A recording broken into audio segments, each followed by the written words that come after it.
બહુ સરસ. ઘરની વાત બીજા કોઈને કહેવી નહીં. ઘણા બહેનો છે ને, સસરામાં જે થાય ને એ બધું પિયર જઈને કહી આવે. મારી સાસુ તો આમ બોલતી હતી, મારો ધણી પછી આમ બોલતો હતો, મારે આમ હતું, નણંદ તો આમ. કેટલું મને તમને સમજાવવા માટે આ મથામણ કેટલી કરી છે.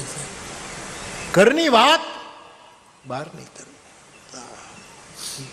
એ સારી નરસી જે કહ્યું એ આપણી સંપદા છે, એને બજારમાં ન મુકાય સાહેબ, એને આપણે ઘરે એને સાચવી રખાય. ઘરની વાત બહાર ન કરવી.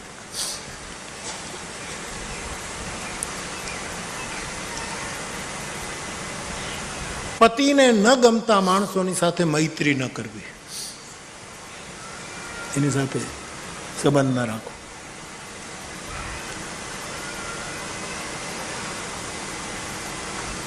નિમ્ન કક્ષાના લોકોની સાથે બહુ વાતો ન કરવી. ભરત ભરો ઘરમાં બેહીને, ભરત ભરો, ચાકડા ભરો, એ બધું નિમ્ન કક્ષાના માણસો, લેવલ વગરના માણસો જે હોય એની સાથે વાતો ન કરવી. તમારી વાતોને ગલત રીતે લેશે અને મુશ્કેલીમાં મૂકશે.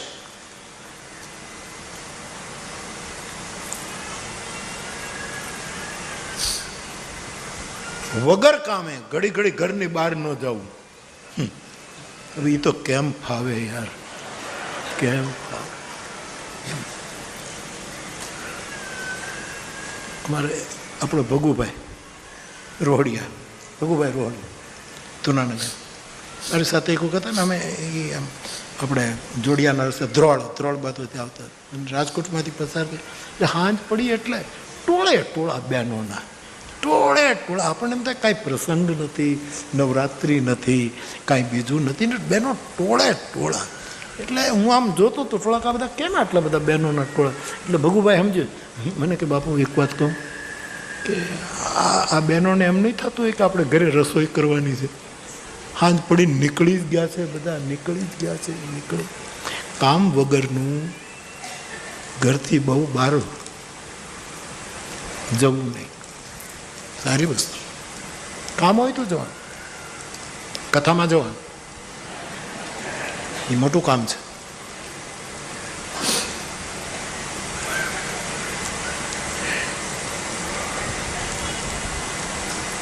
ઘરના જે વડીલો હોય એને બહુ માન આપવું. સાસુ, સસરા, જેઠ, જેઠાણી, જે મોટા હોય ઉંમરમાં એને બહુ માન આપવું. સાસુને તો બહુ માન આપવું. રોજ કેવું, આવો બા હું તમારા પગ દબે, પછી ભલે પોતું કરતા હોય એમ જ હાથ ફેરવો. તમે આ શીખો.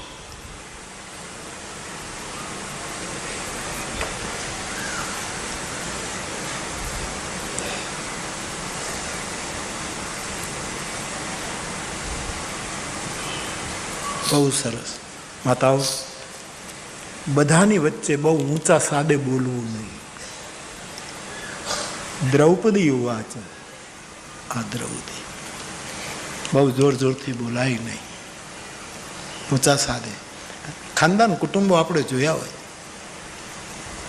દુર્ગા સપ્તશતીમાં લખ્યા છે કે જે જગદંબા છે શક્તિ, યા શ્રી સ્વયં સુકૃતિના ભવનેશ્વર લક્ષ્મી. પુણ્યાત્માને ઘરે હે જગદંબા તું લક્ષ્મી રૂપે હો છો. પાપાત્મના કૃતધ્યામ હૃદયેશુ બુદ્ધિ. પાપીઓને ઘરે તું અલક્ષ્મી છો.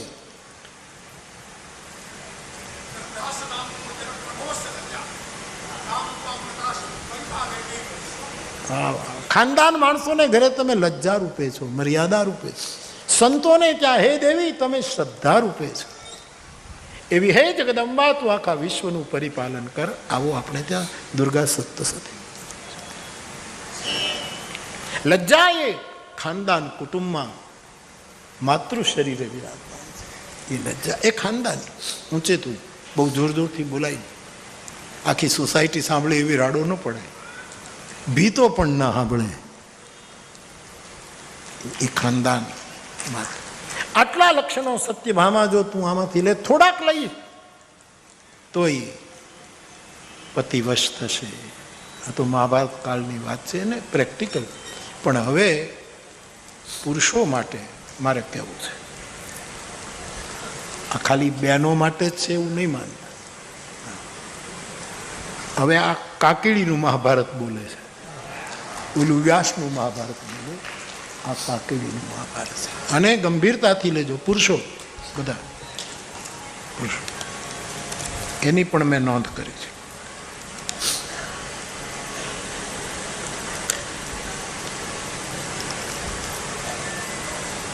પહેલું સૂત્ર જે માતા માટે હતું એ પણ અહીંયા જ લગાડું છું કે પત્નીની સાથે પુરુષનું કર્તવ્ય છે વફાદારી પૂર્વકનો પ્રેમ કરે.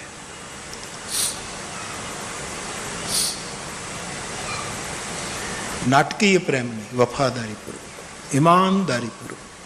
હું તને પ્રેમ કરું છું, તું જા પછી મને કંઈક ગમે. હવે તું તો મેગી ખાતો હતો,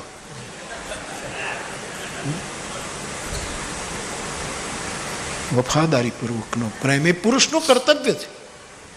મેં દશરથજીના પ્રસંગે હંમેશા કહ્યું છે કે સ્ત્રીને તમે વફાદારી પૂર્વક પ્રેમ આપો તો નારી શું ન કરે, આખી નીચોવી નાખે પોતાનું જીવન પરિવાર માટે, પણ વફાદારી પૂર્વક. મેં દશરથજીના પ્રસંગે હંમેશા કહ્યું છે કે સ્ત્રીને તમે વફાદારી પૂર્વક પ્રેમ આપો તો નારી શું ન કરે, આખી નીચોવી નાખે પોતાનું જીવન પરિવાર માટે, પણ વફાદારી પૂર્વક.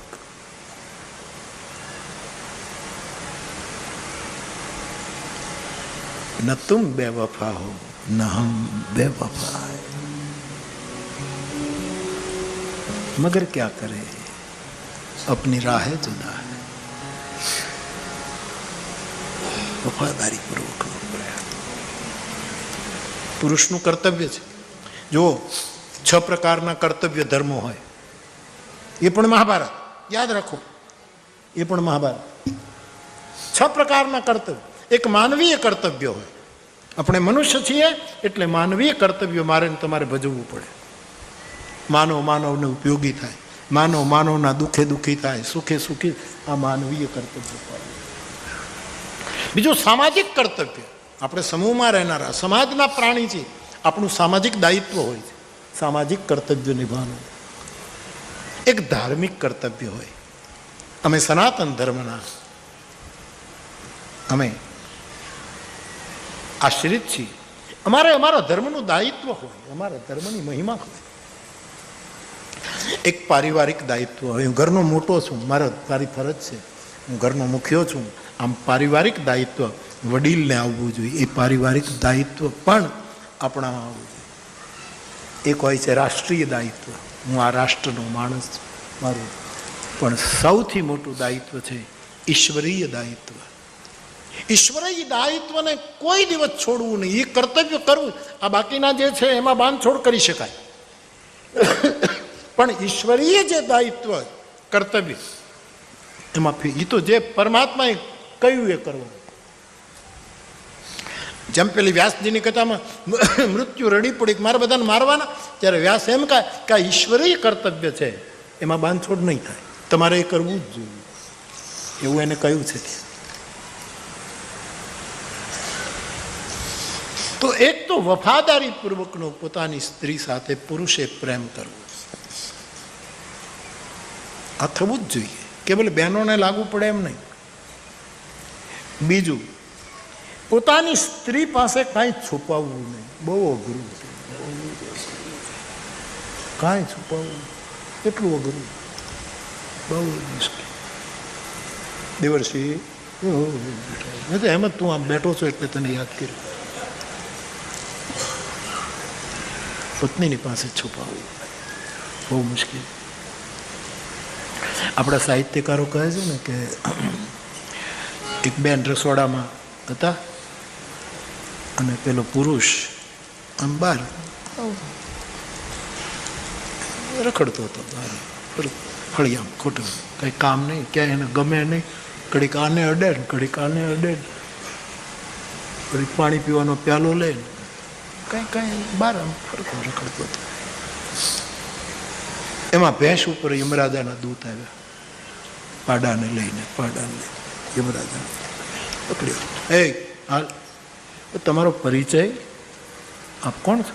કે હું યમરાજ છું, આ મારું વાહન છે, હાલો તમારો સમય થઈ ગયો છે, તમને લેવા. પણ પેલો કે મારી ઉંમર તો જુઓ, 35 વર્ષનો છું, નથી કોઈ રોગ, નથી કોઈ બીમારી, અને તમે મને સીધા લઈ જાઓ, જરાક ઈમાનદારીથી વર્તો. વૃદ્ધ થઈ જાઓ, 80 વર્ષનો તાવ, પછી તમે આવો તો જરાક વ્યાજબી લાગે, સીધા પાડા લઈને હાલે આવો છો. અને જરા પાડાને આમ કઈ જગ્યાએ તમે પાર્ક કર્યો એને જરાક આમ બીજી બાજુ રાખો ને. દલીલો ન કરો સાહેબ. અરે પણ હું જવાન માણસ, ક્યાંય રોગ નથી અને તમારે મને ઉપાડી લેવો છે. દલીલો ન કરો, આ ઉપરથી હુકમ છૂટ્યો છે, આમાં ઉંમર ન ગણાય, આમાં તંદુરસ્તી આ હુકમ છે સાહેબ, હાલો. એમાં એ વાત કરતો કરતો રસોડાની બારી ખુલ્લી હતી અને એમાં એણે રસોડામાં જોયું કે એની પત્ની એનો મોબાઈલના નંબર જોતી હતી, આ ભાઈના મોબાઈલના, કારણે કોને ફોન કર્યા એ પકડાઈ ગયો. એટલે યમરાજને કીધું હાલો જલ્દી હાલો, મને લઈ લો, ડબલ સવારી, તમે આગળ બે, હું પાછળ બેસી જાઉં, અને મને અહીંથી લઈ જાઓ, નહીં તો આ મારી નાખશે. પતિની પાસે કોઈ વસ્તુ છુપાવવી નહીં. આ મંત્ર સમજજો સાહેબ, તમારો મોરારી બાપુ બોલે છે.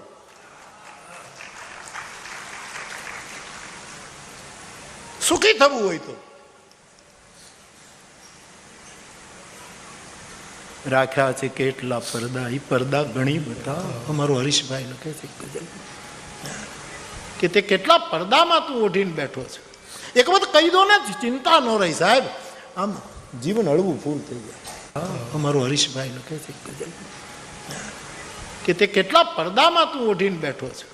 એક વખત કહી દો ને, ચિંતા ન રહી સાહેબ, આમ જીવન હળવું ફૂલ થઈ જાય. આ પુરુષનું કર્તવ્ય છે.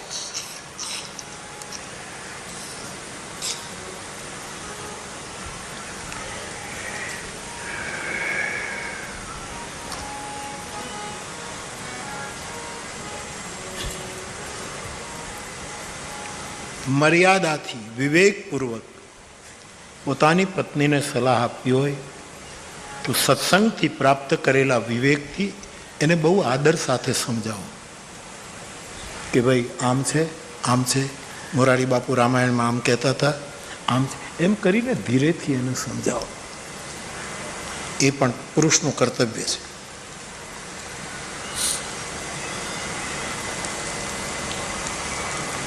પોતાના પરિવારને, પોતાની પત્નીને તન મન ધન અને વાણીથી સુખ આપવું, એને ધનથી સુખી કરવા, એને ક્યાંય બીજે ભીખ ન માંગવી પડે, ધનથી. એને મનને ક્યાંય ઠેસ ન વાગે એવા પૂરતા પ્રયત્નો કરવા. એને એટલું બધું કામ ન કરવા દેવાનું કે એનું શરીર તૂટી જાય. એના શરીરનું પણ ધ્યાન રાખો. અને કોઈ દિવસ એવા ન વેણ કાઢો કે જેથી કોઈના દિલને ઠેસ વાગે. વાણી ઉપર બધો છે આધાર માનવીનો. નાઝીર દેખૈયા લખી ગયા. એને કડવા વેણો ન કહેવાય. આમ કડવા વેણોથી કેટલું બગડે. પુરુષનું કર્તવ્ય છે મીઠા બોલ બોલો ધર્મપત્નીની સાથે.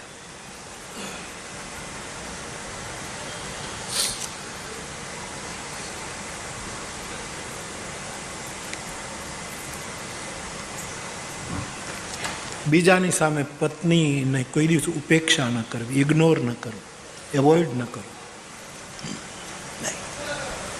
બીજા તમારી સાથે ન રહે, આ તમારી સેવા કરશે.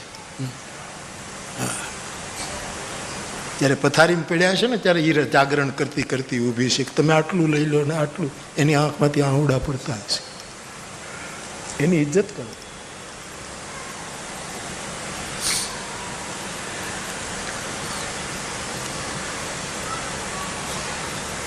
કારણ વગર પુરુષે પોતાનું ઘર છોડીને બહાર ભટકવું નહીં. હમણાં આવ્યો એમ કરીને 5 કલાક વયો જાય પાછું ક્યાં ને ક્યાં. નહીં, ઘરમાં રહો, ઘરમાં રહો.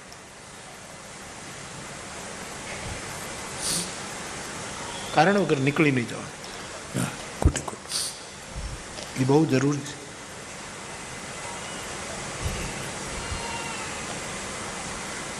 પત્નીના પિયરના લોકોને પત્નીના માવતર તરફના લોકોને સમ્યક સન્માન આપવું.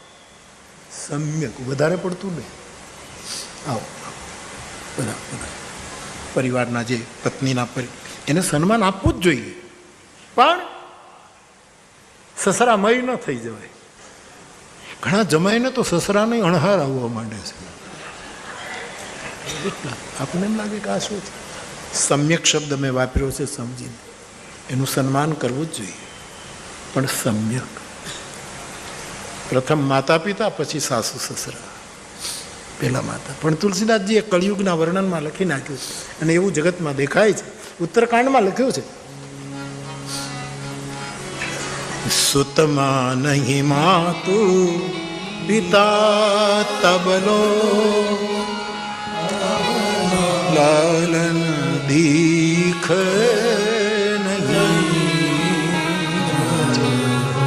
સ્વામીજી કહે એવો કળિયુગ હશે કે પુત્ર પોતાના માતા પિતાને ત્યાં સુધી જ માનશે જ્યાં સુધી એણે અવળાનું મુખ જોયું નથી, અથવા તો એના લગ્ન નથી થયા ત્યાં સુધી. સસુરારી પિયારી લગી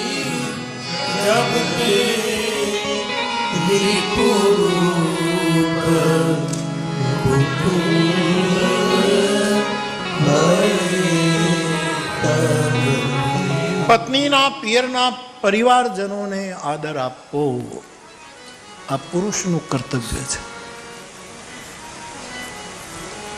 છેલ્લું, જે કમાણી કરો એ પત્નીને સોંપજો અને કહેજો કે હું કમાઈ શકું, વાપરવાની વિદ્યા તારા હાથમાં છે, કે ક્યાં કેટલું વાપરવું, ક્યાં કોને કેમ કેમ આપવું.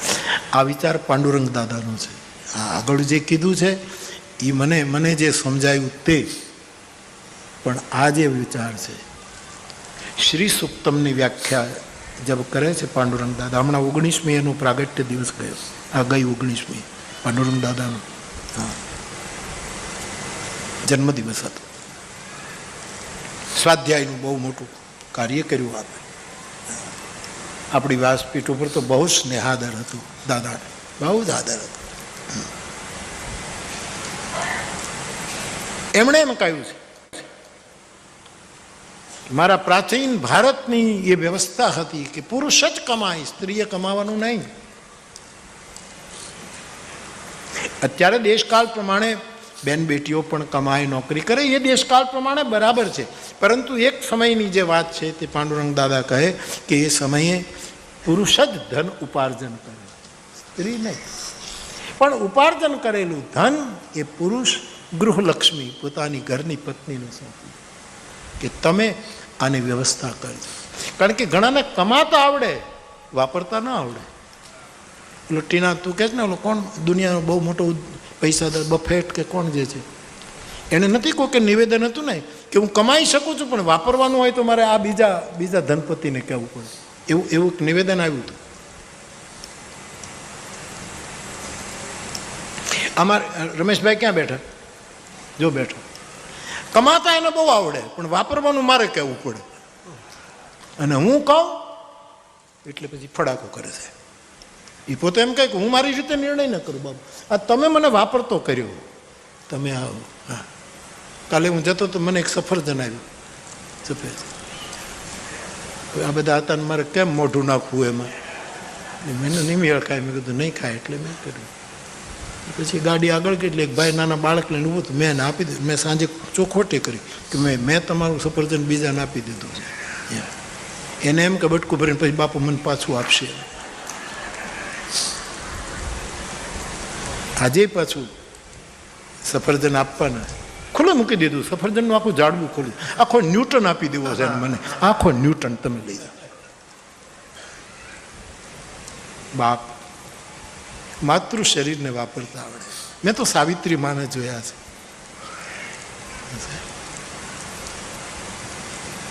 ત્રિભુવન દાદા 5 રૂપિયા આપે સાહેબ, એમાં અમારે ઘર ચલાવવાનું, અને એની જે વ્યવસ્થા સાવિત્રી માં કરે એ તો કોઈ શીખે સાહેબ. માં જ વ્યવસ્થા કરી શકે. એને કેમ કેટલું કોને કરવું, ધૂપેલ તેલવાળો આવે અઠવાડિયે લેવા, એને કેટલા આપવા, જે માથામાં નાખવાના તેલ રૂપિયા હોય એને આપવાના, શાકભાજીને આપવાના. શાકભાજી તો અમારે ગામડામાં વાડીએ જઈએ એટલે અમારા ખેડૂતો અમને ભરી દે થેલો, એટલે એ અમારે કંઈ લેવા ન પડે. આ બધું જે વ્યવસ્થા કરવી, અને છતાંય એમાંથી પાછું કાઢીને બ્રાહ્મણ દેવતા સવારમાં જો આંગણે આવ્યા હોય તો એને પછી દક્ષિણા આ વાપરવાનું જે છે એ તો માતૃશક્તિ જ કરી છે, બીજા ના આવડે. કમાઓ આપી દો એની યોગ્ય વેદ. એ સૂત્ર મેં પાંડુરંગ દાદાનું લીધું છે કે પુરુષનું કર્તવ્ય છે એને આપો. અને પાંડુરંગ દાદા તો એમ કહેતા કે તમારે જરૂર પડે તો પત્ની પાસે માંગો, મને જરાક આટલા રૂપિયા આપતો. તમે જોજો જીવવા જેવું લાગશે સાહેબ. આ તું તારી પાસે રાખ, મને જોશે ત્યારે હું કહીશ કે લાવ મારે મોબાઈલમાં પૈસા નાખવા છે, લાવ. એ રાજી થશે. આમ નાની નાની વસ્તુ જિંદગીને બહુ જ કાયમ દિવાળી કરી દેશે સાહેબ, કાયમ દિવાળી. તો સત્યભામાને દ્રૌપદીએ જે સૂત્રો કયા એની સામે આ મહાભારતી વાણીના સૂત્રો છે. અને જો તમે આપણે સ્વીકારીએ તો બહુ બેલેન્સ થશે, બહુ. અને બહેનો માટે તો 15 સૂત્રો લગભગ, એ તો મેં ઓછા મને મગજમાં આવ્યા એટલા. આ તમારી સામે તમે 6-7 જ મૂક્યા છે. આટલું જો કરીએ તો કાકેડીની કથા એક મોટું પરિણામ લાવી શકે. તો એવી કથા મંડાણી છે. થોડુંક લઈ લઉં જલ્દી. બાપુ આપે કાલે મહાપાપ દર્શાવ્યા, જુગારને, શરાબને, ચોરીને, હિંસાને. એ તો બધા ધર્મોમાં, આ બુદ્ધ ભગવાનને લો, આ બધામાં બુદ્ધ ભગવાન પણ કહે છે, મહાવીર ભગવાન પણ કહે, આ બધા જ વસ્તુ એક એક ધર્મમાં આવીને ઊભી રહેશે. તમે નહીં, તમારા ગ્રંથો જોવાય તો જોયું. તો કોઈએ પૂછ્યું છે કે બાપુ આપે કાલે મહાપાપ દર્શાવ્યા, એવી જ રીતે બાપુ મહાપુણ્ય દર્શાવવા પ્રાર્થના. મહાપુણ્ય બહુ સૌથી મોટું પુણ્ય એક જગમાં નહીં દૂજા. મોટામાં મોટું પુણ્ય છે જે તમને શાસ્ત્ર આપે, જે બ્રાહ્મણ દેવતાઓ તમને મોહના પાશમાંથી મુક્ત કરે અને જે સંશયો ભ્રમોનો નાશ કરે, જેનામાં વિવેકની અને વૈરાગની પ્રધાનતા હોય, વિશ્વાસની પ્રધાનતા હોય, એવા બ્રહ્મ દેવતાના ચરણમાં ભાવ રાખવો એ પહેલું પુણ્ય કર્મ. એવું રામાયણમાં. બીજું પુણ્ય સમય મળે ત્યારે રામાયણ કે ભગવદ્ ગીતાનો સ્વાધ્યાય ઘરમાં અડધો કલાક કરો, એ બીજું પુણ્ય. પુણ્યમ પાપ હરમ સદા શિવકરમ વિજ્ઞાન ભક્તિ પ્રદમ માયા મોહમલાપહમ સુવિમલમ પ્રેમાંબુપૂરમ શુભમ. એ બીજું પુણ્ય. આંગણે અતિથિ આવે એનો સત્કાર કરીને એને રોટલો ખવડાવવો, આ ત્રીજું પુણ્ય. ભૂખ્યાને અન્ન, તરસાને પાણી, આ ત્રીજું પુણ્ય. ચોથું પુણ્ય થશે નહીં, પણ તોય કહું, કોઈની નિંદા ન કરવી, કોઈની ઈર્ષા ન કરવી, આન કોઈના તરફ દ્વેષ ન. જરા અઘરું છે આ પેપર, બહુ અઘરું છે. પાંચમું ભૂલ હરિ ભજવો, રામ રટાણ. સાંજ સવારે બીક પછી કોની અમારે, અમારું કાંતરોડી ગાતું, તુલસીદાસ બાપુ ગાતા આ ભજન. કાંતરોડી તુલસીદાસ.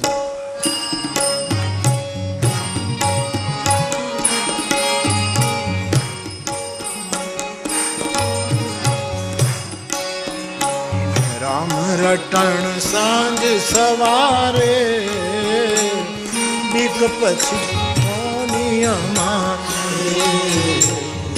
રટણ સાંજ સવારે બીક પછી કોની અમારે. હે રામ રટણ સાંજ સવારે બીક પછી કોની અમારે. સાંજ સવારે બીક પછી કોની અમારે.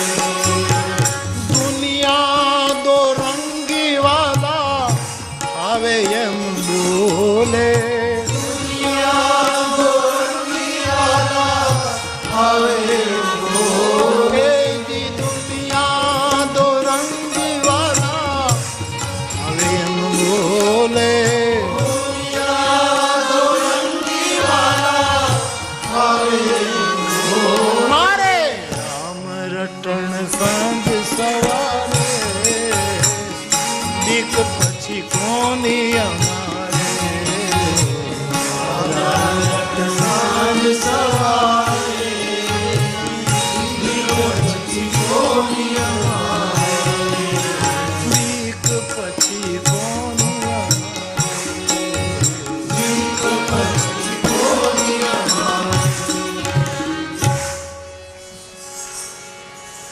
તો એક વાર્તા લખી છે.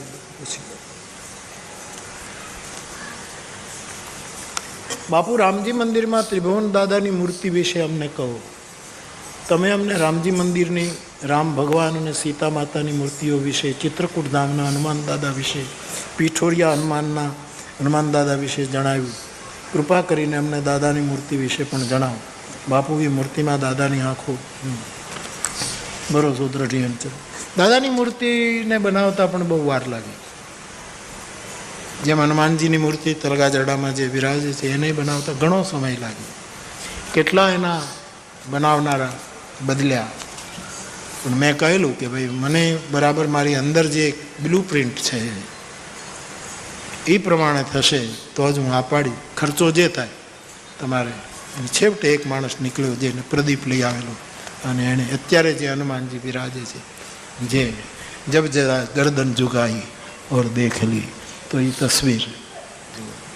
ત્રિભુવન દાદાની મૂર્તિ બનાવવા માટે પણ જે દાદાનું એકમાત્ર ચિત્ર આપણી પાસે છે, આ ચિત્ર,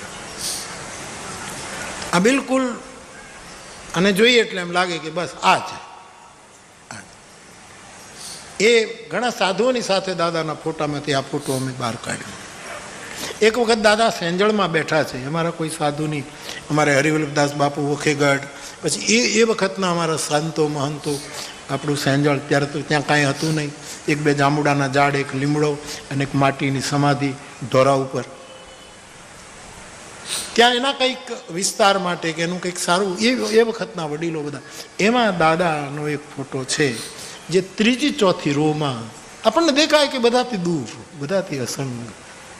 એમાંથી એક ફોટો અમે પકડ્યો છે. અને અમારા બધા જે વખતના પૂજ્ય મહાપુરુષો આ સેંજળ ધામના પેલા માટે, અને એ બધાના પાયામાં એ લોકોનું દર્શન હતું. એનું પરિણામ આજે સેંજળ આ છે. અત્યારે જે રૂપ છે એમાં આ બધા મહાપુરુષો. અને દાદા તો આમ હું જોઉં એટલે મને એમ થાય ગરીબીની પણ, સ્વભાવની ગરીબીની હદ હોય છે. આમ હાવ પીછું, હાવ પીછું, આવી ગરીબી સાહેબ. તો એનું સ્વરૂપ, તુલસીદાસજીનું સ્વરૂપ તો આપણને મળતું હતું ગોરખપુર પાસેથી મળે, ગીતા પ્રેસમાંથી, અથવા તો જૂના રામચરિત માનસના ફોટા તો લો તો તુલસીદાસજીના આમ સાઈડમાં બેઠેલા ગુટકામાં દેખાડે છે. એ બધું એમાંથી આમ બહુ મોગલકાલના તુલસીદાસજીમાં તો કંઈક જુદું સ્વરૂપ છે. દાઢી છે બહુ મોટી, અને મોગલકાલીન જો તુલસીનું કોઈ ચિત્ર દોર્યું હશે એ પ્રમાણે છે કે નહીં ખબર નહીં, પણ આંખોમાં વસી ગયેલું અત્યારે જે એ તુલસીદાસજી આમ સાઈડમાં બેઠા છે. એક ઝાડ છે ને, તુલસી સાઈડમાં બેઠા, એ મૂળ ફોટો. પછી એને આમ સન્મુખ કરવામાં બહુ